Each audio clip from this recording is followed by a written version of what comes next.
Hello दोस्तों, स्वागत है आपका अपने YouTube चैनल पे।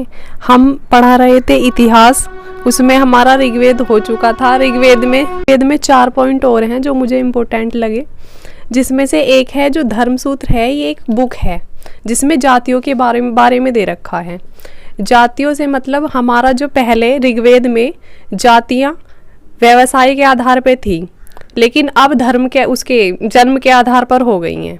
जाति व्यवसाय के आधार पे कैसे थी, जैसे कि जो ब्राह्मण हैं वो शिक्षा प्रदान करते थे, तो कोई भी इंसान अगर शिक्षा प्रदान कर रहा है तो वो ब्राह्मण है। कोई भी इंसान किसी की रक्षा कर रहा है तो वो क्षत्रिय है। कोई भी इंसान व्यापार कर रहा है तो वो शूद्र है। ऐसे धर्मसूत्र में ये चीज़ें लिखी हुई हैं। अब बात करते हैं हम वामन अवतार की। जो वामन अवतार है वो श्री विष्णु जी का रूप है। उनके 3 पगों की आख्यान का जो वर्णन है वो ऋग्वेद में है। ऋग्वेद में इंद्र के लिए 250 तथा अग्नि के लिए 200 ऋचाओं की रचना की गई है। मतलब इससे पता चलता है कि ऋग्वेद में इंद्र देवता को ज़्यादा मानते थे।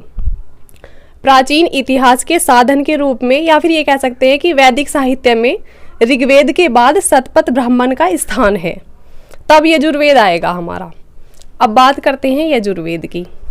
तो पाठ के लिए मंत्रों तथा बलि के समय अनुपालन के लिए नियमों का संकलन यजुर्वेद कहलाता है। सीधे शब्दों में हम ये कहेंगे कि यज्ञ या कर्मकांड से संबंधित बातों का जो वर्णन होता है वो यजुर्वेद में है। इसको पढ़ने वाले को अर्धव्यु कहते हैं। और केवल यजुर्वेद एक ऐसा वेद है जो गद्य और पद्य दोनों में है। ये चंपू काव्य में दिया गया है।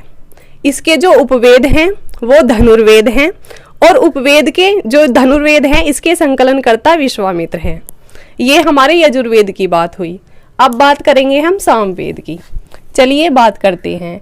ये वेद एक ऐसा वेद है जिसमें गाई जा सकने वाली ऋचाओं का संकलन है। इसके पाठकर्ता को उदार्थ कहा जाता है। इसे भारतीय संगीत का जनक भी कहा जाता है, क्योंकि इसमें गाई जा सकने वाली ऋचाओं का संकलन है। इसके जो उपवेद हैं वे गंधर्व वेद हैं, और गंधर्व वेद के संकलनकर्ता कौन है? भरत मुनि। आगे इंपॉर्टेंट टॉपिक्स को पढ़ने के लिए जुड़े रहें हमारे चैनल से। Till then.